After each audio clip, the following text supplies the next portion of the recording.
Alhamdulillahilladzi arsalna rasulahu bil huda wa dinil haq liyudhhirahu 'ala dini kulli walau karihal musyrikun walau karihal munafiqun walau karihal kafirun.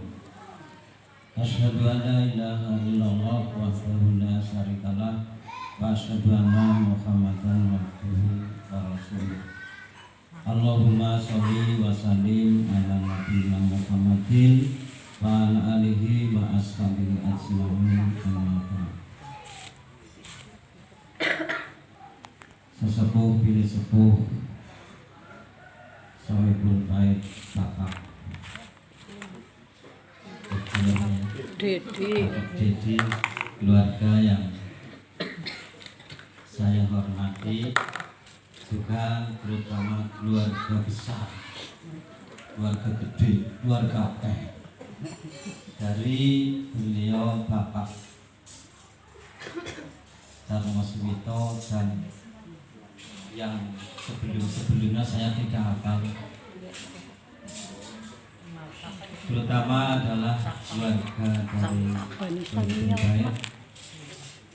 Saya ucapkan terima kasih sekali pada siang hari ini kesempatan. Mudah-mudahan tempat ini adalah tempat yang diberkahi oleh Allah Subhanahu wa Ta'ala, dan dirahmati oleh Allah Subhanahu wa Ta'ala. Sebenarnya sebelum yang dinamakan kultum ya bisa, sebelum kultum itu diawali dengan pembukaan. Mari kita awali dengan lafal basmalah. Bismillahirrahmanirrahim. Salawat dan salam mudah-mudahan Allah curahkan kepada junjungan Nabi Agung Muhammad sallallahu alaihi wasallam beserta keluarga, para sahabatnya dan juga para pengikut-pengikutnya yang senantiasa istiqomah mengikuti ajaran-ajaran beliau sampai akhir hayat kita. Pertemuan pada kali ini mudah-mudahan saja pertemuan yang benar-benar kita merasa senang, merasa bahagia bisa bertemu, berkumpul, sehingga setiap 1 bulan sekali ini kita manfaatkan untuk ya mendatangi undangan yang bertempatan.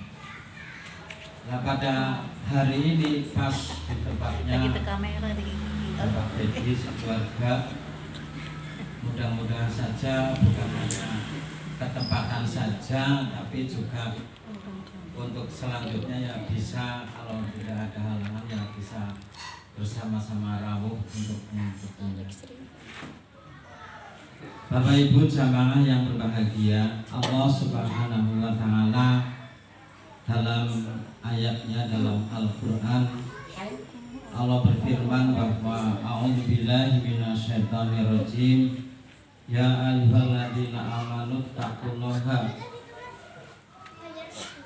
ya ayyuhat taqullaha khalaqakum min nafsin wahidah wa khalaqa minha zawjaha wa basa minhuma rijalan katsiran wa nisaa'a wa taqullaha alladzi tasaaluna bihi wal arham innallaha kana 'alaikum raqiba. Allah Subhanahu wa Ta'ala berfirman di dalam Al-Quran, yaitu surat An-Nisa. An-Nisa itu artinya perempuan. Ayat yang pertama. Jadi nanti boleh panjenengan ketika pulang dari sini coba dibuka Al-Qur'annya. Al-Quran surat An-Nisa ayat yang pertama. Allah berfirman yang artinya, wahai manusia, bertakwalah kepada Allah yang telah menciptakan kamu dari diri yang satu, dan Allah menciptakan pasangannya dan memperkembangbiakan sehingga menjadi manusia yang banyak.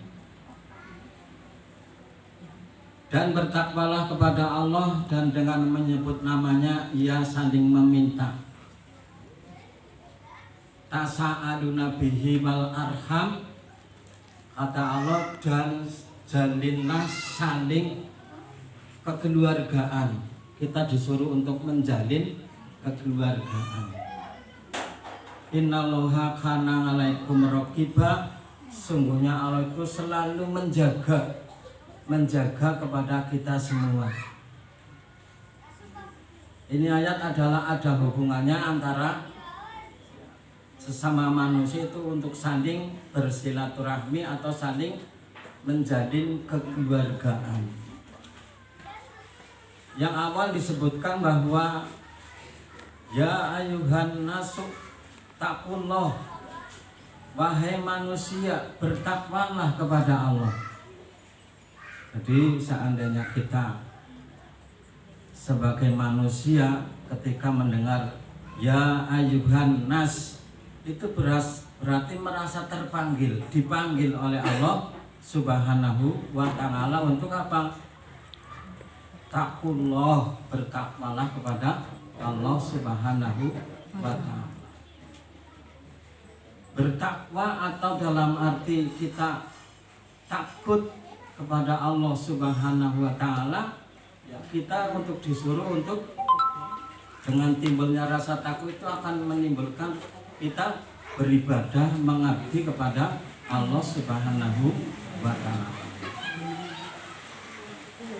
Jadi kalau dalam ayat lain dalam Al-Quran surah Al-Baqarah, ya ayyuhan nasu budu, tadi takullah, kalau ini budullah, sembahlah Allah yang telah menciptakan kamu, waladina min qablikum, dan orang-orang yang sebelum kamu, ya, agar kamu bertakwa. Itu di dalam Al-Quran surat Al-Baqarah ayat 21. Kalau yang tadi Al-Anisa ayat yang pertama. Jadi disuruh untuk kita bertakwa kepada Allah Subhanahu wa ta'ala, untuk mengikuti menjalankan segala perintah-perintah Allah dan untuk meninggalkan semua apa yang dilarang oleh Allah Subhanahu wa ta'ala. Ini adalah inti dari ketakwaan kita kepada Allah Subhanahu wa ta'ala. Jadi seperti apa yang difirmankan oleh Allah juga, wa ma khalaqul jinna wal insa illa liya'budun. Tidak kuciptakan jin dan manusia itu semuanya untuk beribadah, mengabdi kepada Allah Subhanahu wa ta'ala. Bertakwa itu maksudnya kita takut tunduk kepada Allah Subhanahu wa ta'ala, dan juga takut akan adanya ancaman atau azab dari Allah Subhanahu wa ta'ala. Kemudian Allah juga menciptakan dari diri yang satu. Sebelum terciptanya kita semua, awal-awal pertama itu diciptakannya Nabi Adam. Dari diri yang satu itu Nabi Adam alaihissalam. Kemudian menciptakan pasangannya, yaitu Siti. Dari kedua manusia ini maka berkembang biaklah dari laki-laki dan perempuan yang banyak. Ternyata memang benar, dari dulu sampai sekarang sudah bermiliar-miliar manusia, awalnya adalah dari diri yang satu, yaitu Nabi Adam alaihissalam dan Siti Hawa, sampai berkembang biak yang banyak sampai kepada kita ini semua adalah termasuk anak keturunan Nabi Adam alaihissalam. Jadi walaupun orang di luar sana, orang luar negeri, orang yang ada di kutub, itu semua sebenarnya adalah anak keturunan Adam, juga masih saudara kita. termasuk saudara-saudara kita yang ada di Palestina yang sedang mengalami penderitaan, yang senantiasa digempur, diserang oleh Israel. Itu juga saudara-saudara kita, apalagi itu adalah orang-orang Islam, orang-orang yang beriman kepada Allah Subhanahu wa Ta'ala. Wakasiro wanisa, ya, memperkembangbiakan yang banyak antara laki-laki dan perempuan, maka diulangi lagi wattaqullaha ladzi tasaaluna bihi wal arham. Sampai 2 kali diperingatkan bertakwalah kepada Allah Subhanahu wa Ta'ala, dan dengannya ia saling meminta waraham, hendaknya engkau saling menjalin persaudaraan, menjalin silaturahmi, menjalin kekeluargaan. Inilah perintah dari agama, perintah dari Allah Subhanahu wa Ta'ala, agar senantiasa kita sesama saudara itu hendaknya saling mengadakan ukhuwah Islamnya, saling mengadakan persaudaraan, saling mengadakan silaturahmi semacam ini.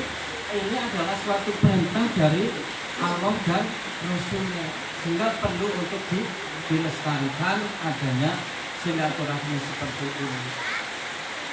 Lagi wis dianakna silaturahmi seperti ini saja, ketika kita bertemu dengan putranya siapalah, umpamanya di jalan, ini belum paham. Umpamanya ketemu kali putranya Mbak Retno yang jalan-jalan, kayaknya orang ngerti, orang paham. Nah, maka dengan adanya silaturahmi seperti ini, ya bapak ibunya rawuh, putranya, cucunya ya diajak agar saling kenal mengenal. Jadi nanti tekana paket binte panjenengan besok esi terjalin, esi paham. Oh ya kayak ponakan ini, oh ya kayak pernah putune yang panjenengan. Inilah manfaatnya kita mengadakan silaturahmi seperti ini.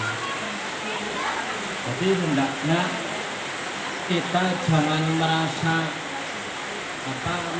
minder atau merasa malu atau merasa lah lengkapis disepuh sing kudune disawani, sing kudune dihormati, tapi hendaknya ya betul memang kalau kesepuhan itu ya sebenarnya disawani, tapi kadangkala ya boleh untuk menghadiri acara silaturahmi seperti ini agar semakin dekat dan semakin akrab, saling menyapa, sehingga ada rasa ikatan yang mantap dalam hati kita. Ini alhamdulillah udan sini barat orang udan saja. Hujan ini adalah hujan yang membawa berkah rahmat, tapi bukan hujan yang membawa musibah ataupun bencana. Demikian Bapak Ibu yang saya sampaikan. Apa yang saya sampaikan ini mudah-mudahan bisa menambah keraketan kita dalam kita berkeluarga, persaudaraan, bisa menjalin ya, persaudaraan atau silaturahmi yang lebih akrab, lebih dekat, dan lebih mengenal lagi. Jadi perlu juga ketika anak cucu kita, oh ini cucu saya, oh ini ponakan saya, nanti jadi saling paham. Jadi sekali lagi dengan pertemuan semacam ini janganlah kita menjadi alasan, jangan kita merasa ora duwe umpamanya loh, jangan seperti itu. Tapi kita semua adalah sama kedudukannya manusia di sisi Allah Subhanahu wa Ta'ala. Kurang lebihnya mohon maaf. Saya akhiri bila taufiq wal hidayah. Assalamualaikum warahmatullahi wabarakatuh. Waalaikumsalam warahmatullahi wabarakatuh. Untuk diteruskan.